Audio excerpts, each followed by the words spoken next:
Here's some safety tools that I recommend. Half-faced respirator with acid vapor cartridges on, funnel with a screen, and disposable nitrile gloves. Okay, the first thing we're going to do is put on some disposable nitrile gloves. Okay, this is just virgin galvanized. I have not wiped it down with any solvent. I don't recommend that. You can do what you want, but I don't recommend it because every solvent that I've ever tried, including acetone, leaves a little bit of a film that I do not like.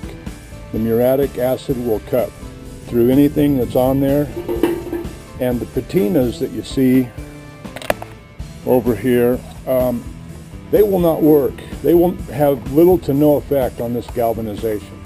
Galvanization is primarily zinc and tin over mild steel.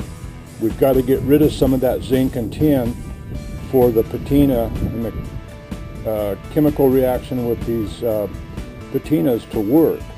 So what we'll do initially is, this is propped up on a little 2x4, just so you can see it better. You don't have to wet the steel first. We're going to go straight to the muriatic acid. There's nothing laying around here that can be hurt by it. I'm working on a steel table.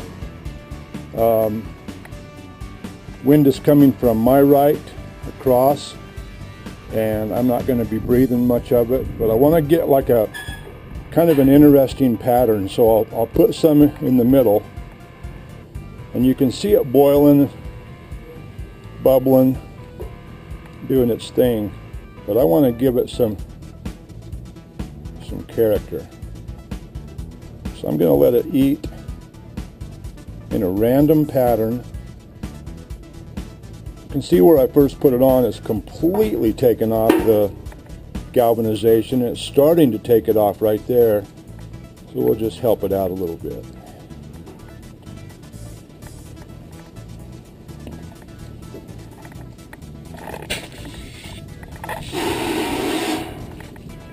Now if you can see right here, that is virgin mild steel, just as clean and pretty as you can imagine. But I'm not real happy with that pattern, so what I'm going to do is I'm going to now take it off to 4 corners. It's going to do what it wants to do, so you can't really control every aspect of it, but you can get some interesting patterns, interesting removal there. I'm just going to take it out to all 4 corners. Muriatic acid 30%. Always do this outside. Always wear a respirator. I can't today because of the microphone. And you can always, if it's taken off too much somewhere, all you have to do is grab your water and hit it. That'll neutralize it, keep it from doing any more. Let's take a different kind of bottle and just do a little bit of acid here and there. The fact that the steel's wet has little to do with it.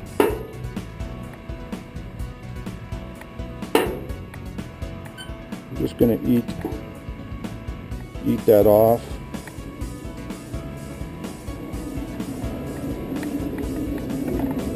Add your water.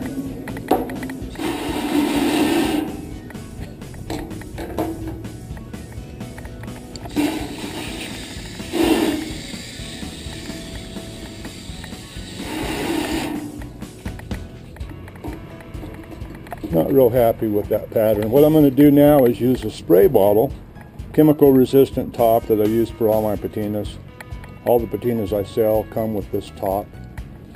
Let's prime that and get it going.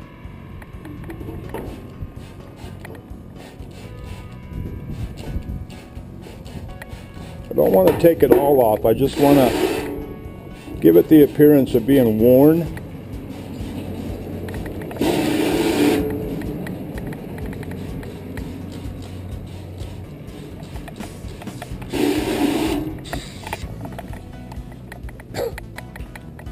when you're using the spray bottle, be really careful, because you're going to atomize that liquid. You're going to have mist in the air, and it's going to be a lot more noticeable. And if you start choking and coughing and your knees buckle, then that's why. But if you'll wear the respirator, you won't even smell it. But I'm trying to develop a little bit of a character here.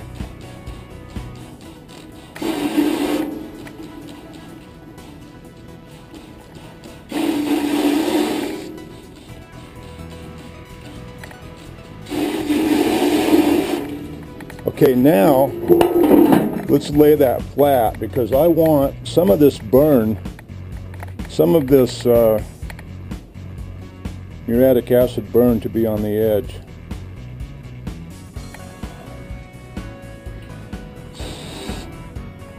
Just for effect.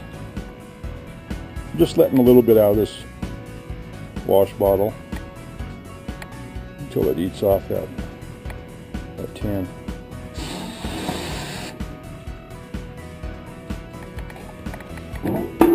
Just let it run off the edge there. Hit it right on the corner, let it run down.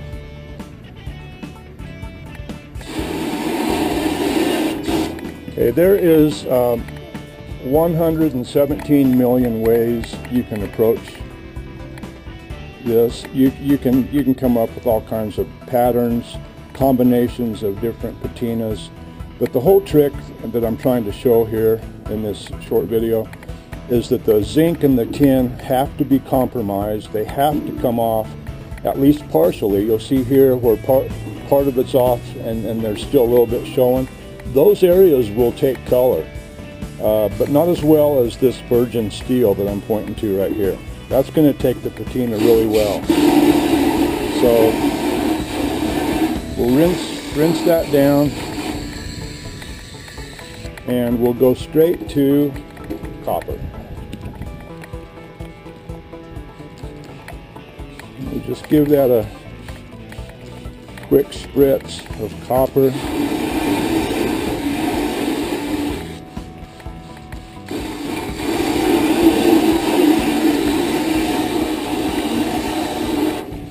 Once you've done the copper, you cannot now go back and start spraying that copper again. You can't. You just can't do it. You'll ruin it. Because this will, instead of etching to the steel and laying down a deposition of molecular level copper, you'll actually start eating away what you've laid down, and you'll just have a big mess. Trust me. Or go ahead and try it. I'll make more. The thing is, you've got this copper on there, and it's kind of cool, just like it is. And you can see where the muriatic acid burn didn't go all the way through, and it gives a whole different look.